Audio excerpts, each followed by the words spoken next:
Bismillah. Assalamualaikum warahmatullahi wabarakatuh.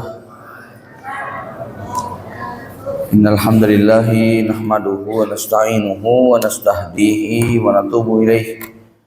Wa na'udzu billahi min syururi anfusina wa sayyiati a'malina. May yahdihillahu fahuwal muhtadi wa may yudlil falan tajida lahu waliyyan mursyida. Asyhadu an la ilaha illallah wahdahu la syarika lahu wa asyhadu anna Muhammadan abduhu wa rasuluhu la nabiyya wa la rasula ba'dah. Allahumma shalli ala Muhammad wa ala ali Muhammad kama shallaita ala Ibrahim wa ala ali Ibrahim innaka Hamidum Majid. Amma ba'du, Bapak Ibu kaum muslimin muslimat jamaah salat maghrib yang berbahagia. Alhamdulillah, bersyukur kita pada Allah yang telah memberikan limpahan nikmat dan karunia-Nya pada kita sehingga malam ini Sya'ban di pekan terakhir Allah pertemukan kita kembali di majelis ilmu ini. Mudah-mudahan Allah berikan banyak rahmat dan kebaikan pada kita semuanya melalui majelis ini, sekaligus juga menjadi bekal yang cukup bagi kita untuk menyambut momentum yang senantiasa dirindukan oleh setiap orang-orang yang beriman. Salawat dan salam semoga tercurah limpahkan pada baginda Nabi Muhammad sallallahu alaihi wasallam, juga pada keluarga, kerabat, para sahabat dan pengikutnya yang setia sampai kiamat.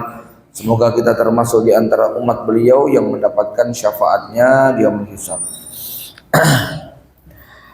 Jamaah sekalian, Masya Allah, satu pekan ke depan insya Allah kita akan memasuki lagi momen yang sangat dinantikan oleh setiap orang mukmin.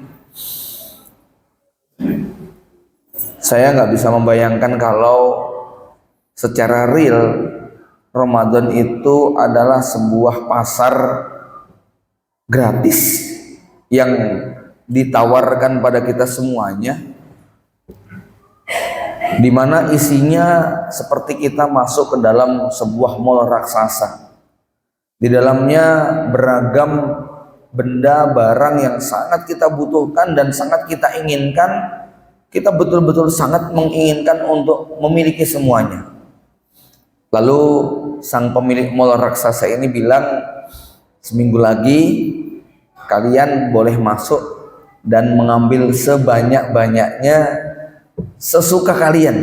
Ya, pokoknya bawalah transportasi, bawalah wadah, bawalah tempat, bawalah alat yang bisa mengangkut ya produk-produk barang-barang yang ada di tempat ini. Bapak Ibu sekalian, kira-kira kalau pengumuman seperti ini disampaikan oleh pemilik mall tadi gitu ya, jenengan dari sekarang itu ngapain ya Pak? Saya udah menghayal yang enggak ini gitu loh ya. Wis buka katalog ya, pengen ngambil HP berapa, pengen ngambil belanjaan apa saja ya, udah membayangkan pengen beli ini beli itu, ini gratisan semuanya gitu ya. Bapak Ibu sekalian, faktanya bahwa Ramadan jauh lebih indah, jauh lebih mahal, jauh lebih bernilai daripada sekedar pasar gratis.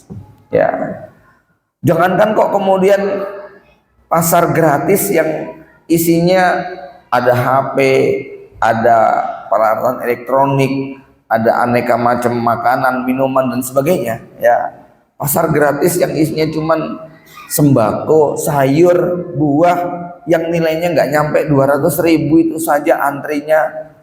Ya, Anda bisa saksikan kayak apa yang nggak pernah bangun subuh itu tiba-tiba jam 3 sudah antri duluan, itu tidak sedikit gitu ya. Apalagi ini bukan sekedar nilainya hanya ratusan ribu ya. Pasti orang itu mungkin sudah bersiap antri dari jauh-jauh hari gitu ya. Jamaah yang dirahmati Allah Subhanahu wa taala. Nah, persoalannya seperti apa nilai kedudukan Ramadan di dalam hati dan pikiran kita. Ya. Kalau berbicara tentang persiapan, maka Anda bisa melihat ada pedagang mie ayam yang biasanya satu malam dia hanya bisa menjual 200 mangkok mie ayam. Kira-kira untuk mendapatkan 200 mangkok mie ayam ini kapan dia mulai persiapan masak, Pak? Jualannya nanti maghrib. Kapan persiapan dia masak?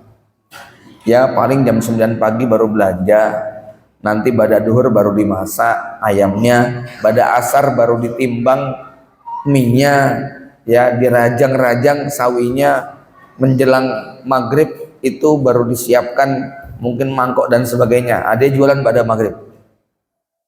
Hasilnya 200 mangkok itu habis.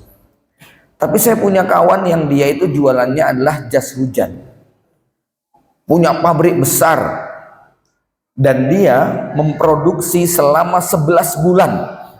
Untuk apa? Persiapan menyambut musim hujan. Selama 11 bulan atau 330 hari dia produksi sebanyak-banyaknya. Kenapa? Karena nanti dalam waktu 1 bulan produk itu habis dipesan oleh para distributor, agen, dan pelanggan. Bapak Ibu sekalian, terbayang nggak kira-kira kalau kawan saya ini dia memproduksi jas hujannya hanya persiapan 1 bulan, apa yang kira-kira terjadi? Maka dia akan mengalami kerugian besar. Ya, momentum yang sangat istimewa itu akan hilang. Keuntungan yang harusnya belasan atau puluhan miliar mungkin tinggal ratusan juta. Maka dia persiapannya 11 bulan memproduksi jas sebanyak-banyaknya. Begitu musim hujan tiba, dia langsung distribusikan, dia sudah telepon semua agen-agennya dan semua pelanggan ambil barang dia. Maka di situ dia kemudian mendapatkan keuntungan yang sangat besar. Lah kalau dia itu persiapannya itu hanya sepekan atau sebulan atau hitungan hari, besok ada permintaan, sekarang baru produksi, apa yang terjadi? Dia pasti akan rugi. Ya, apa dia tidak butuh modal banyak untuk itu? Oh sangat. Justru dia mengerahkan tenaga yang sangat banyak, harus menyiapkan mesin yang sangat luar biasa, dan dia harus punya modal yang berlipat-lipat. Kenapa? 11 bulan nggak ada hasil, produksi aja. Tapi besok hanya dalam waktu 1 bulan, semua hasil produksi dia selama 11 bulan ludes, habis diserap oleh pasar. Gitu. Nah, pertanyaannya, kira-kira Ramadan itu di mindset kita itu pabrik mantol atau gerobak mie ayam gitu loh ya. Kalau dalam pandangan kita Ramadan itu cuma gerobak mie ayam, ya udah santai-santai aja gitu kan ya. Nggak muluk-muluk gitu kan ya. Tapi kalau ini adalah pabrik mantol, persiapannya itu, kajian Ramadannya itu setahun yang lalu gitu loh Pak. Ya, kira-kira begitu ya. Prepare untuk menyambut Ramadan yang 1 bulan ini, itu persiapannya 11 bulan. Seperti kawan yang punya pabrik mantol tadi. Ya, saya bisa membayangkan perasaan teman-teman yang jualan di TikTok, bayar iklan, sudah winning, ternyata produknya habis, gitu kan ya. Pasti dia kecewa sekali, begitu kan ya. Momentumnya sudah lewat. Ya, baik, Bapak Ibu yang dirahmati Allah Subhanahu Wa Taala, ini sebagai satu takdim. Kita masih punya 1 pekan untuk menjadikan Ramadan ini tetap punya nilai yang berbeda dibandingkan dengan hari-hari lainnya. Sekaligus kita juga ihtisab kepada Allah Subhanahu Wa Taala, karena menghadirkan suasana yang semacam ini salah satu upaya untuk kita masuk dalam situasi man fariha bimaji'i Ramadan dakhalal jannah. Siapa yang bergembira dengan masuknya bulan Ramadan, dia masuk surga. Tentu hadis ini mungkin fihi maqal, ada catatan ya. Namun memang orang beriman tuh harus bergembira. Tentu saja bergembira bukan semata dalam konteks seperti anak kecil karena nanti ada lebarannya, seperti pegawai karena nanti ada THR-nya, seperti para pedagang yang kemudian akan menanggung keuntungan berlipat-lipat karena naik transaksinya. Ya, tentu bukan kegembiraan semacam itu, tapi kegembiraan karena memang Allah Subhanahu Wa Taala membentangkan kebaikan yang sangat luar biasa. Karenanya jamaah yang dirahmati Allah, mari hadirkan kembali betul hati kita. Sepekan yang akan datang ini kita akan memasuki momentum di mana nilai kita ini ya sangat ditentukan dari persiapan yang kita punya ya. Kemudian saya juga ingatkan satu hadis Nabi SAW, yaitu kisah sahabat Tolhah bin Ubaidillah yang beliau memiliki dua orang kawan. Ya, kawan yang pertama mati syahid di medan Badar, kawan yang kedua meninggal dunia 1 tahun setelah kawan yang syahid ini. Ternyata dalam mimpinya sahabat Tolhah menyaksikan bahwa teman dia yang masuk surga pertama kali bukan yang mati syahid, tapi justru yang mati belakangan, wafatnya di atas ranjang, bukan di medan perang. Maka Tolhah bin Ubaidillah kemudian merasa terkejut dengan mimpinya, lalu bertanya kepada Rasulullah, kenapa Tolhah terkejut? Ya, Tolhah tahu hadis keutamaan orang yang mati syahid. Rasul menyebutkan orang mati syahid itu ada 7 atau 8 keutamaan ya.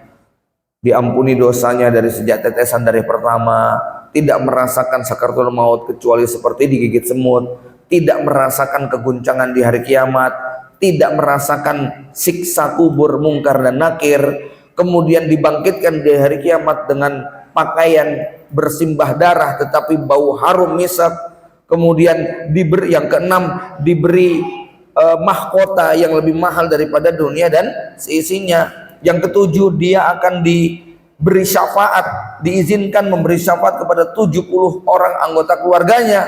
Dan yang kedelapan adalah dia dijodohkan dengan 72 bidadari surga. Ini kalau tawaran kayak ini kurang apa kira-kira Pak?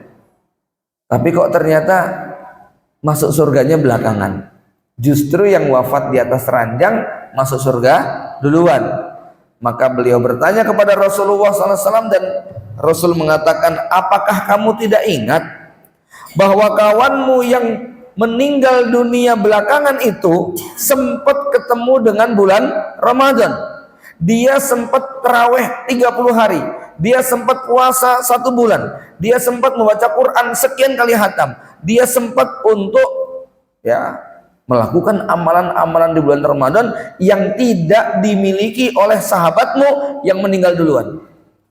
Ya, maka berdasarkan hadis ini kita bisa membayangkan bagaimana dahsyatnya nilai Ramadan ini sampai orang yang tidak mendapatkannya walaupun mati syahid itu kalah nilainya dengan orang yang mendapatkan Ramadan ini walaupun matinya di atas ranjang. Ya. Karenanya jemaah yang dirahmati Allah Subhanahu wa taala, ini menjadi satu penyemangat kita untuk benar-benar serius ya. Selanjutnya kita akan berbicara secara khusus tentang Ramadan is the real healing ya. Mungkin sekitar 1,5 tahun yang silam diksi kosakata healing itu populer karena banyaknya orang yang stres, sepaneng ya, kemudian merasa hidupnya terpuruk dan banyak lagi lah ya. Apa hubungannya Ramadan the real healing ini? Bapak Ibu yang dirahmati Allah, kalau ada yang bertanya adakah manusia sempurna, adakah insan kamil, kita katakan nggak ada. Manusia itu tempatnya salah dan dosa. Tetapi kalau definisi insan kamil, manusia sempurna, itu sebagaimana yang Islam tetapkan, manusia itu bukan sekedar fisik, daging dan kulit saja. Manusia itu bukan sekedar penampilan luar saja ya. Maka definisi di dalam Islam, manusia yang sempurna adalah manusia yang mampu untuk memenuhi semua kebutuhan dia, baik itu kebutuhan fisiknya, kebutuhan otaknya maupun kebutuhan jiwanya. Kenapa? Karena memang manusia itu memiliki 3 unsur. Unsur fisik, unsur akal, dan unsur jiwa. Ketiga-tiganya ini harus berada dalam kondisi yang terbaik. Kalau unsur fisik kita sangat peka. Ya, kenapa? Reaksinya langsung bisa kita rasakan. Ngantuk, maunya tidur, Anda kasih tidur itu badan. Perut kerucuk-kerucuk, Anda kasih makan itu, ya. Tenggorokan haus, Anda akan cari minum.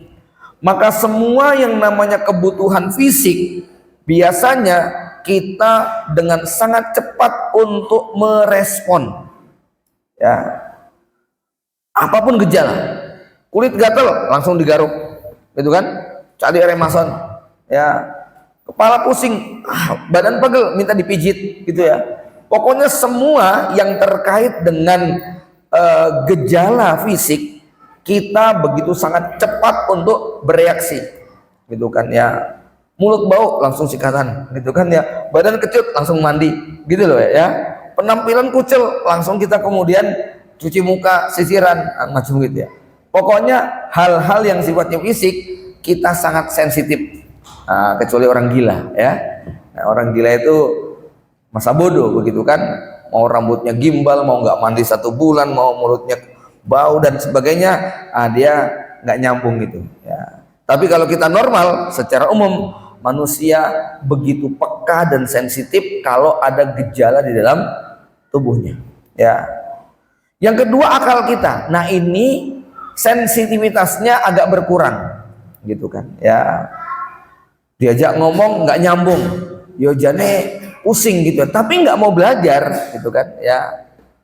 Ya, ngisi pengajian materinya berat, mesti langsung ngantuk gitu kan. Abot iki, temanya abot gitu kan ya.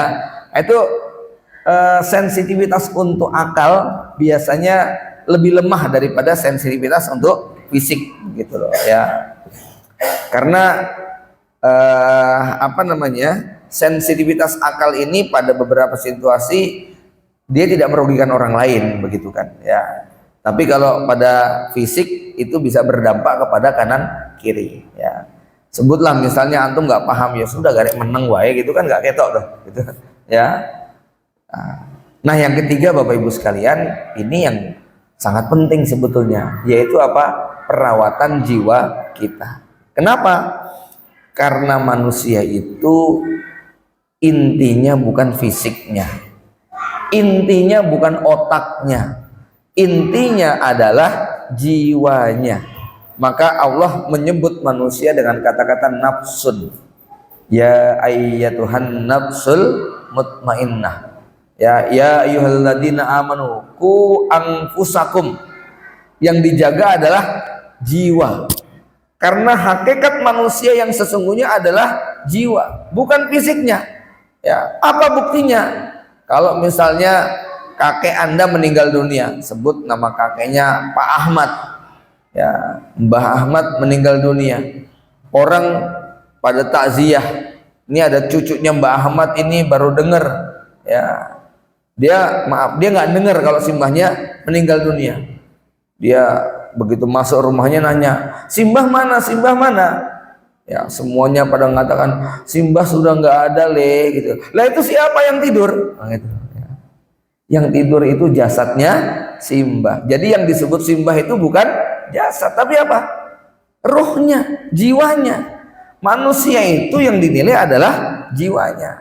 Apa buktinya? Antum itu punya istri secantik apapun, kalau sudah meninggal dunia berarti nggak tidur bareng selama berbulan-bulan. Nggak mau kita. Ya, mau secantik apapun dia, semenarik apapun dia, ya, sebaik apapun dia, antum nggak mungkin berlama-lama mau tidur bareng sama dia begitu kan ya. Kenapa? Karena manusia itu bukan fisiknya, gitu kan. Tapi apa? Jiwanya. Begitu jiwanya nggak ada, ya sudah, itu sudah bukan lagi manusia, itu mayit, itu bangkai, gitu kan. Ya. Kenapa juga bukan otak? Iya, ya, karena ya ketika manusia ini sekali lagi ya, walaupun dia ini cerdasnya kayak apapun, kalau sudah jadi mayat, ya sudah bukan manusia lagi, gitu kan. Ya. Udah nggak bermanfaat. Jadi manusia dinilai ada pada jiwanya ya. Nah, sayangnya orang-orang barat, kaum materialistik, kaum sekuler, kaum yang hanya memandang dunia ini dengan mata kepala saja, mereka mendefinisikan manusia itu adalah fisik, tampilan ya, penampilan luarnya ya. Walaupun kadang-kadang menurut saya masih agak lumayan deh Pak ya. Maksudnya agak lumayan gimana?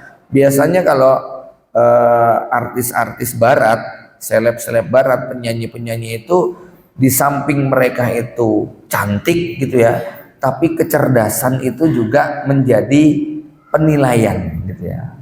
Nah, yang paling parah yang di kita-kita ini Pak ya, cuman modal tampang doang gitu loh ya, otaknya kosong, sekolah enggak gitu ya.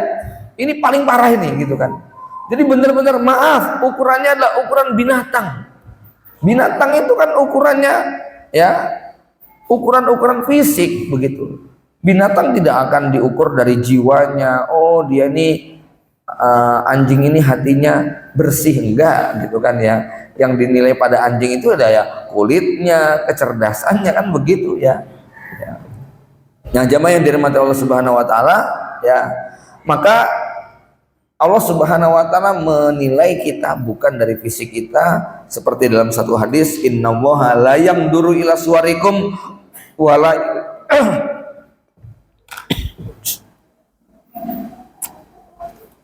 innallaha la yanduru ila suwarikum. Allah enggak melihat pada penampilan raut wajah kalian, wala ila samikum, enggak ngelihat postur body tubuh kalian, walakinnahu yanduru ila qulubikum wa amalikum, tapi yang dilihat adalah jiwa kalian.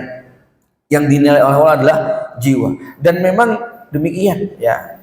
Nah, sehingga ya, jamaah sekalian, karena memang jiwa ini adalah yang paling berharga, tentunya orang yang beriman dia bukan sekedar merawat fisiknya, bukan sekedar merawat otaknya, dia fokus untuk merawat jiwanya ya. Dan tidak ada ajaran dari semua agama yang ada di muka bumi ini atau ideologi apapun yang memiliki perhatian kepada jiwa melebihi daripada ajaran Islam ya. Karena ajaran ini paling sempurna untuk merawat fisik, untuk merawat otak, dan untuk merawat jiwa. Ada ajaran-ajaran yang untuk merawat jiwanya luar biasa, entah filsafat mana misalnya ya, tapi dia lupa untuk merawat fisiknya. Ada juga yang mereka begitu luar biasa untuk merawat otaknya ya, sampai mereka menemukan nutrisi ini, tapi mereka tidak merawat fisik dan jiwanya ya.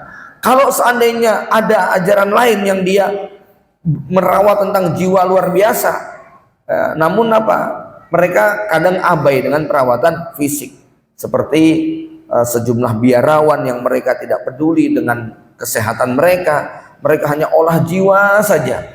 Dan ingat ya, tidak ada satupun ajaran milik ideologi lain yang itu sangat baik, kecuali Islam pasti punya yang sama atau lebih baik. Ini harus kita pahami ya. Misalnya dengan belajar ilmu apa, dari agama apa, dari pemahaman apa, dan itu sangat baik sekali, maka ketahuilah pasti di dalam Islam itu ada ajaran yang senilai, sama, bahkan lebih baik daripada itu ya. Sebutlah misalnya Anda belajar tentang kesehatan ala Cina yang dia bisa umurnya panjang. Islam punya nggak konsep yang sama atau lebih baik? Pasti punya ya. Apalagi kalau kita menggunakan kaidah al-hikmatu dolatul mu'min. Hikmah itu adalah milik orang beriman yang hilang. Kapanpun dia menemukan, dia lebih berhak terhadap hal tersebut. Artinya kalau kita menemukan ada kebaikan pada ajaran lain, maka itu adalah milik milik ajaran Islam ya. Nah, jamaah yang dirahmati Allah Subhanahu wa taala, kembali kepada pentingnya perawatan yang namanya jiwa. Kalau tubuh kita ini sakit, kalau tubuh kita nggak dirawat, paling banter sakit, mentok-mentok mati. Itu resikonya ya. Perut nggak diisi, kemudian badan nggak olahraga, tubuh nggak mandi dan sebagainya. Itu mentok-mentok itu badan sakit, ya maksimal mati. Ya. Kalau otak kita tidak dirawat, tidak dijaga, ya, maka resikonya itu blow on ya, paling banter gila lah gitu kan ya, nggak waras itu ya. Tapi kalau jiwa kita itu tidak dirawat, Masya Allah ya, apa dampaknya ya? Saya ingat satu kalimat ini, yang merusak hutan kita itu bukan orang hutan ya, tapi orang yang badannya sehat, otaknya cerdas, namun jiwanya busuk. Yang mencemari laut itu bukan anjing laut, gitu kan? Ya. Tapi orang yang badannya sehat, tubuhnya kuat, otaknya brilian, tapi hatinya busuk. Yang membantai ratusan ribu rakyat Gaza itu bukan orang sakit, bukan orang bodoh, ya. Itu orang-orang yang otaknya brilian, duitnya banyak, badannya kuat, tapi hatinya, jiwanya ngalahkan binatang gitu loh. Ya. Ini dampak daripada jiwa yang tidak dirawat. Ya. Sehingga perhatian Islam kepada perawatan jiwa ini sangat luar biasa. Karena dampak daripada kerusakan jiwa itu bisa merusak dunia dan alam semesta. Ya, kalau cuman tubuh kita yang rusak, kita sendiri yang nanggung, gitu kan? Ya, ya taruh deh ada orang lain yang juga kecipratan masalah gara-gara kita nggak merawat, kan ada juga nih Pak ya. Kita yang sakit tapi keluarga yang repot, gitu ya. Kita yang sakit satu kampung yang repot itu juga ada. Tapi secara umum dampak daripada tidak merawat otak, tidak merawat fisik itu tidak lebih luas bahayanya dibandingkan dengan orang yang tidak merawat jiwanya. Ya, urusannya tidak berhenti sampai di dunia, tapi akan berlanjut sampai di akhirat. Kenapa?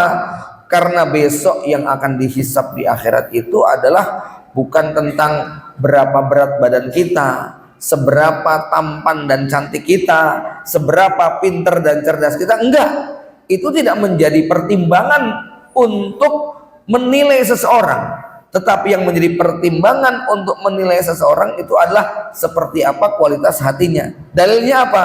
Yaumala yanfa'u malu wala banun illa man atawaha biqalbin salim. Pada hari itu duit nggak manfaat, anak nggak manfaat, kekayaan nggak manfaat, otak pinter nggak bermanfaat, ya kekuasaan nggak bermanfaat, illa man atawaha biqalbin salim, kecuali orang yang datang menghadap Allah dengan membawa jiwa yang selamat, hati yang bersih. Ya, nah Bapak Ibu sekalian, maka dalam hal ini kita percaya tidak ada satupun ajaran yang paling memberi perhatian kepada perawatan jiwa melebihi ajaran Allah Subhanahu wa taala, yaitu syariat Islam yang diturunkan kepada Nabi Muhammad SAW. Nah, di antara semua syariat itu, ya, kita akan menemukan bahwa ada satu syariat yang paling mujarab untuk memberikan perawatan kepada kualitas jiwa kita. Syariat itu bernama bulan Ramadan dengan semua rangkaian ibadah di dalamnya. Kenapa demikian? Jamaah sekalian, kalau kita pernah mendengar kisah para tokoh, ulama, kiai zaman dulu suka melakukan tirakat. Tahu tirakat, Pak? Tirakat itu ada yang mengatakan berasal dari kata-kata torekot yang artinya jalan. Ya, jadi tirakat itu dimaknai jalan yang ditempuh oleh seseorang untuk sampai kepada makom tertentu.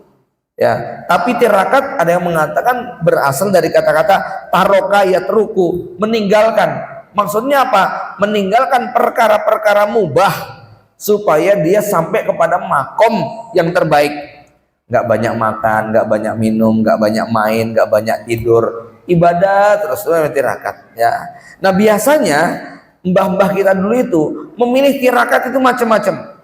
Punya anak nakal, ya Allah mudah-mudahan sedekahku ini nanti bisa membuat anakku tobat dan sadar, gitu nih. Ya. Ada bapaknya sakit, tirakat, kasih sedekah, mudah-mudahan ini menjadi apa? Penyembuh, menjadi asbab untuk sembuhnya mbah saya. Ya. Ada yang bertahun-tahun nggak punya anak, ya, lalu dia tirakat apa? Melihara anak yatim, mudah-mudahan menjadi asbab saya diberi keturunan. Pokoknya kalau orang itu zaman mbah-mbah kita itu kalau punya hajat maka dia mesti melakukan tirakat, entah bangun malam, entah puasa sunnah, entah baca Quran, entah zikir doa, entah baca sholawat sekian ribu kali. Ini jenis-jenis tirakat, ya. Namun demikian, di antara semua bentuk tirakat tadi, tirakat yang paling istimewa dan paling favorit adalah tirakat yang namanya saum atau puasa. Kenapa demikian? Karena ketika orang memilih tirakat dengan puasa, makanya kan ada yang kebablasan ya Pak. Ada yang puasa ngebleng, ada puasa wisol, ada puasa 40 hari, ada puasa sampai sekian waktu, ya. lalu jadi berubah bukan lagi puasa tapi bertapa gitu kan. Ini kan yang nggak pakai ilmu agama ini, yang pakai perasaan dan wangsit, nggak pakai wahyu gitu Pak ya. Nah, tapi secara umum begini, mereka melakukan amal-amal tersebut lalu menjadikan puasa itu sebagai tirakat paling favorit. Kenapa? Nah, di sini rahasianya. Karena ketika seorang hamba dia memilih tirakat bernama puasa, dia jauh lebih gampang untuk melakukan ibadah-ibadah yang lain. Kalau misalnya Anda tirakatnya itu cuman baca Quran 1 hari 5 juz, ya sudah, dapatnya baca Quran itu. Anda tirakatnya sedekah, dapatnya ya sedekah itu. Anda tirakatnya bangun malam, dapatnya bangun malam. Tapi begitu kita tirakat puasa, Masya Allah ya, kita lihat suasana di bulan Ramadan. Itu kan amalan inti bulan Ramadan yang membedakan dengan bulan-bulan yang lain itu apa Pak? Puasa gitu loh ya. Mau bulan Ramadan, mau bulan Syawal, mau bulan Zulqa'dah, Zulhijjah, itu baca Quran ya baca Quran ya, bangun malam, sedekah ya sedekah, ngaji ya ngaji gitu kan ya. Tapi beda dengan yang namanya Ramadan ini. Saya yakin kalau saya boleh tebak-tebakan, di antara antum sangat kecil peluangnya untuk bisa puasa full 30 hari di luar Ramadan. Atau boleh dites, ada yang ngacung? Ada yang sanggup puasa 30 hari di luar Ramadan Pak? Ya, berhadiah ini. Ya, nggak bisa kita melakukan kecuali pada bulan Ramadan. Dampaknya apa? Dampaknya karena kita puasa 30 hari di bulan Ramadan, maka ibadah-ibadah yang lain itu menjadi gampang sekali. Ya, naik lagi ya levelnya ya. Siapa yang bisa istiqomah tahajud 11 rakaat nggak pernah ketinggalan di luar Ramadan? Ya. Ini juga nggak gampang. Ya, tapi di bulan Ramadan kita menjadi gampang karena puasanya tadi. Akhirnya kita bangun karena nggak bangun malam ya, habis sholat isya langsung tarawih 11 rakaat. Itu kita kuat. Di luar Ramadan, Masya Allah, bahkan tidak sedikit malam 1 Syawal itu adalah malam pertama kita tidak witir gitu kan ya. Malam 1 Syawal itu malam pertama kita nggak tarawih gitu kan ya. Kok bisa ya, padahal 30 hari kita kuat 11 rakaat, begitu malam 1 Syawal, ya Allah, mau witir 3 rakaat saja telat gitu kan ya. Jamaah sekalian yang dirahmati Allah Subhanahu wa taala. Ya. Ramadan kita kuat loh. Hatam sekali, hatam 2 kali, hatam 3 kali, 5 kali. Santri itu ada yang 10 kali. Itu kuat loh. Ya. Siapa yang kuat hatam 10 kali di luar Ramadan? Itu kan ya. Gak usah 10 kali ya. Istiqomah sebulan sekali hatam di luar Ramadan. Itu belum tentu di antara kita sanggup dalam 11 bulan itu tidak pernah kurang dari 1 kali hatam setiap bulannya. Tapi di bulan Ramadan kita menjadi gampang untuk menghatamkan Quran. Ya. Jamaah yang dirahmati Allah Subhanahu wa taala, bahkan ada mahasiswa di mana saya lupa ya, di Sulawesi atau di luar Jawa ya. Dia terinspirasi dari Imam Syafi'i yang bulan Ramadan bisa menghatamkan Quran 60 kali.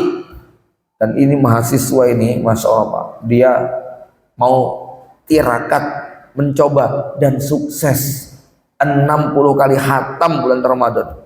Karena dia hafid Quran, dia baca Quran pagi sampai sore 1 kali hatam, pada isya sampai menjelang subuh 1 kali hatam. Pakai qiraah hadar ya, qiraah cepat. Dan memang qiraah hadar, qiraah cepat yang viral di YouTube itu 7 jam 46 menit, itu 30 juz ya, 7 jam 46 menit. Tapi kemarin ada yang fantastis lagi Pak ya, ini saya lupa ya, siapa ya, dia disimak 30 juz, dia mampu membaca Quran 1 hari 2 kali hatam ya, nggak ada salahnya sama sekali.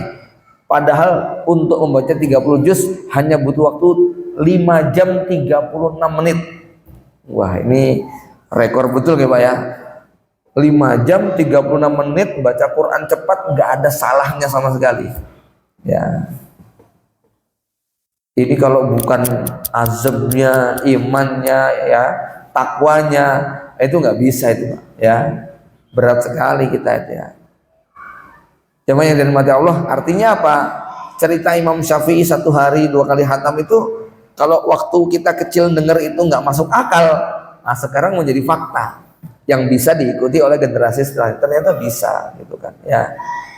Jemaah sekalian, ya, begitu juga dengan ibadah sedekah atau ibadah-ibadah yang lain, ya, lebih mudah dilakukan pada bulan Ramadan. Jadi ternyata dampak daripada ibadah saum itu melebar kemana-mana. Dan lagi satu hal, ya, ibadah-ibadah yang kita lakukan di luar Ramadan banyak bercampur dengan dosa dan maksiat. Tapi khusus di bulan Ramadan, walaupun mungkin ada, tapi kadarnya sangat kecil sekali. Kita punya energi untuk menahan diri, kita punya kemampuan untuk kemudian walaupun sembunyi nggak kelihatan orang, tetapi ada ketakutan. Entah kalau di luar Ramadan tuh nggak sedikit dari kita yang enteng saja gitu ya, terjerumus di dalam dosa tadi. Di Ramadan ini ada semacam kalimat, Ramadan jangan bohong loh. Nah memangnya di luar Ramadan boleh bohong, gitu ya. Ya. Tapi entah kenapa ya, kita diingatkan, puasa-puasa jangan bohong begitu, puasa-puasa jangan nonton begini, puasa-puasa itu kita gampang diingatkan.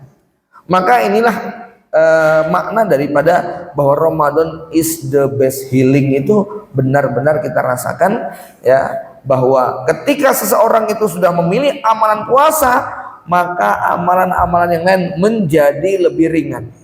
Baca Quran bisa lebih lama, bangun malam bisa lebih istiqomah, kemudian zikir doa juga bisa lebih lama, termasuk juga suasana iktikaf yang ini merupakan sebuah ibadah sekaligus terapi jiwa yang paling tepat. Kenapa?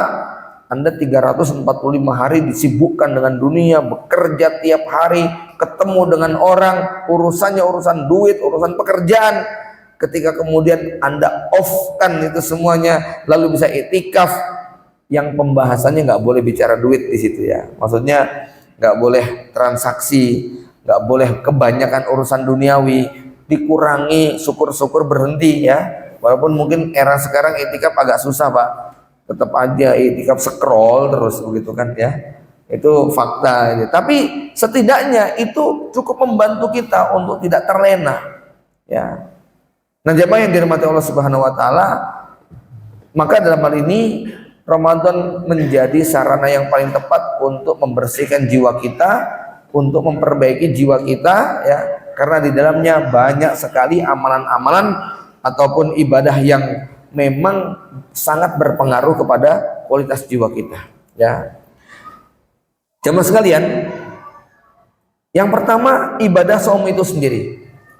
Kita tahu bahwa penyakit jiwa ini paling banyak didominasi oleh, ya, syahwat perut, dan yang kedua syahwat bawah perut. Ya, syahwat perut dan syahwat bawah perut ini adalah dua jenis syahwat yang, ya, menjadi pemicu peperangan, gitu ya.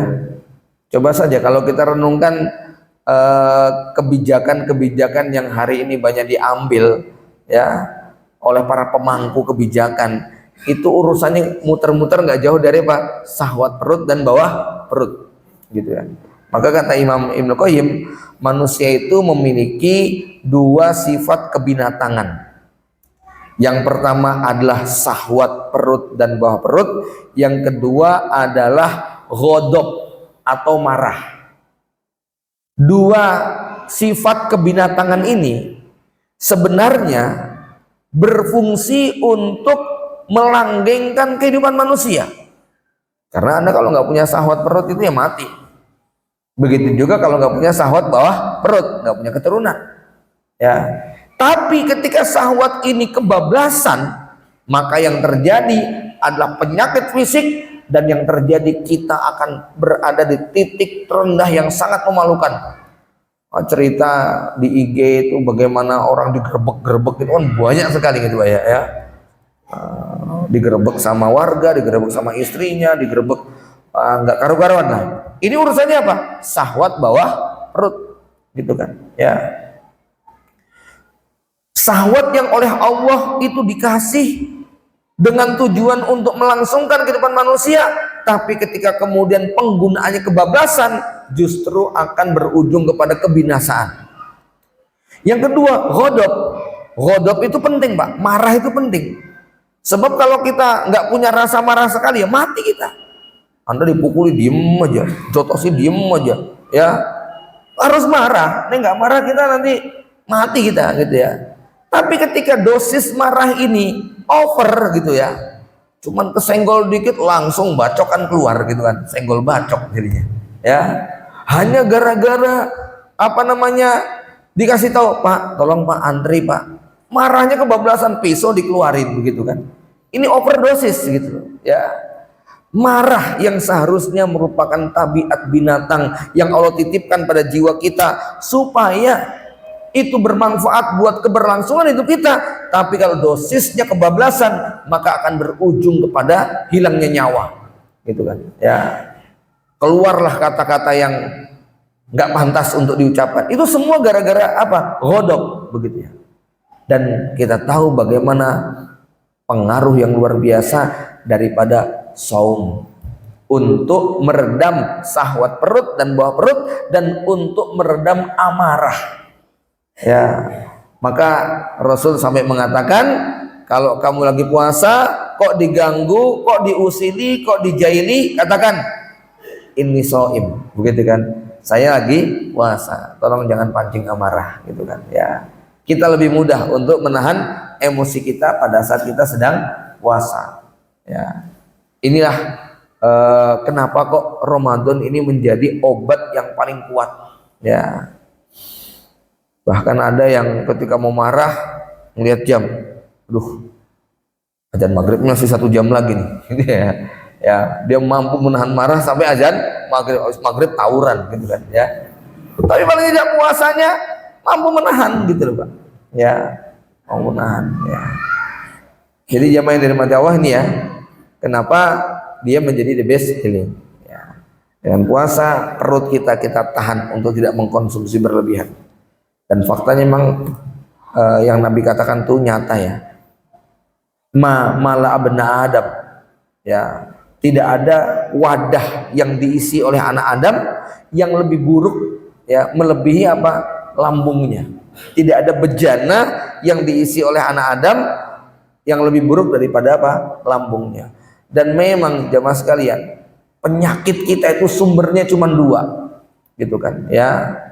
Satu itu nggak makan, yang kedua salah makan, begitu ya. Wes muter-muternya di situ. Ya satu aja, salah makan, begitu kan ya.